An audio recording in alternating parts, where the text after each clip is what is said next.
అందరికీ నమస్కారం అండి. ఎలా ఉన్నారు అందరూ? మనమందరం బాగుండాలని కోరుకుంటూ మన లైఫ్ స్టైల్స్కి స్వాగతం చెబుదాం.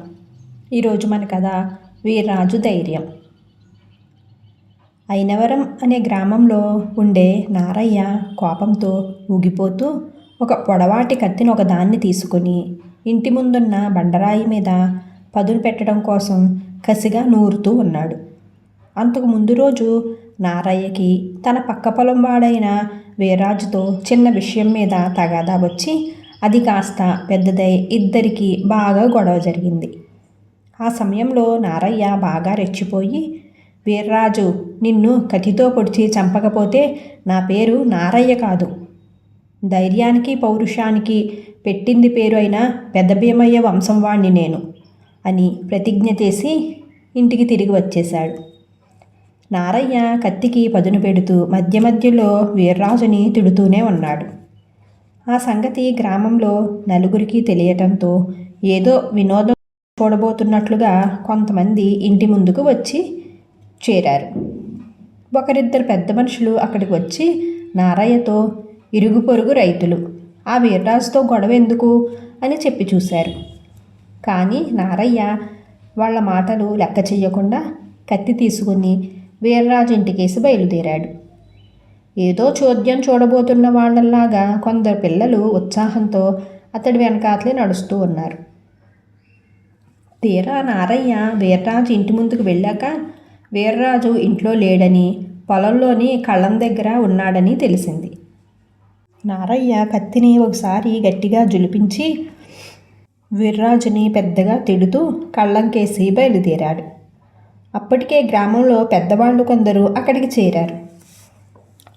వీర్రాజు కళ్ళంగట్టు మీద కూర్చుని వేపపుల్లతో పళ్ళు తోముకుంటున్నాడు.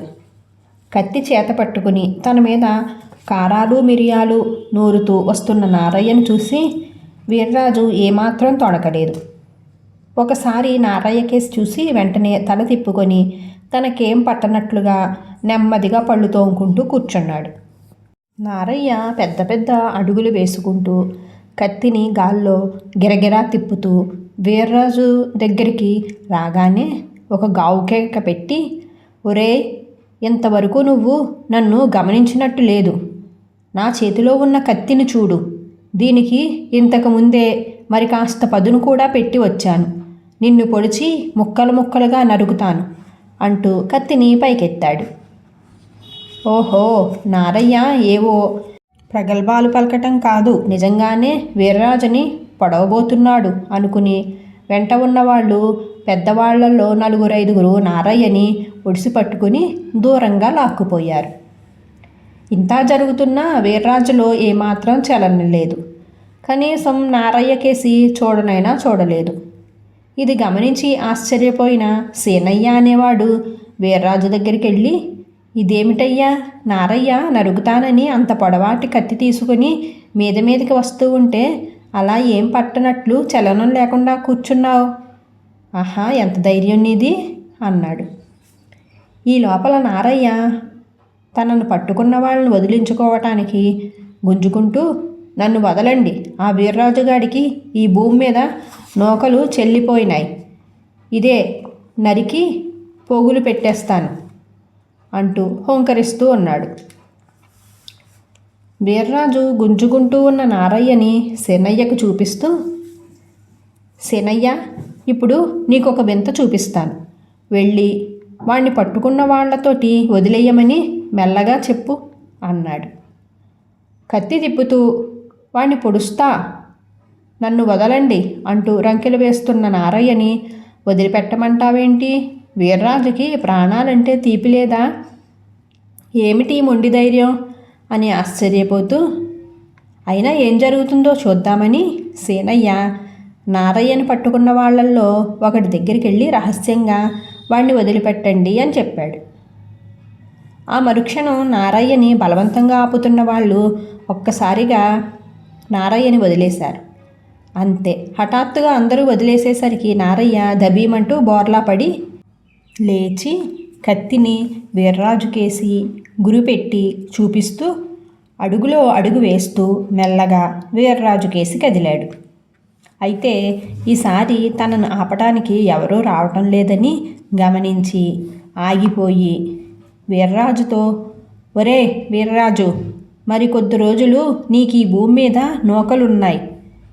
ఇంతమంది జనం చూస్తూ ఉండగా నిన్ను చంపి నేను కారాగారంలో పడటమో ఉరికంబం ఎక్కటమో నేను చెయ్యాలనుకోవటం లేదు. నీ సంగతి ఇప్పుడు కాదు, తర్వాత చూస్తాను అంటూ కేక పెట్టి గిర్రున వెనక్కి తిరిగి వెళ్ళిపోయాడు.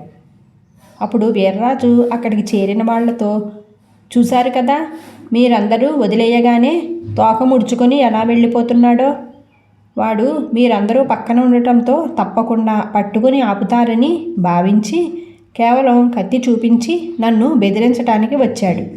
అంతే, చంపటానికి వచ్చేవాడు జనాన్ని ఊరేగింపుగా వెంట తీసుకుని రాడు కదా. అరిచే కుక్కలు కరవు, కరిచే కుక్కలు అరవు అన్న సామెత మనందరికీ తెలిసిందే కదా అన్నాడు. ఆ మాటలతో అక్కడ చేరిన గ్రామస్తులందరికీ వీర్రాజుకి ధైర్యానికి కారణం ఏమిటో అర్థమైంది. కథ సుఖాంతం. Thank you for watching guys. Friends, మన కథను లైక్ చేయండి, షేర్ చేయండి, మీ సలహాలు సూచనలు కామెంట్ చేయండి. ఇలాంటి మరెన్నో మంచి కథల కోసం మన ఛానల్లోకి విజిట్ చేయండి. Thank you.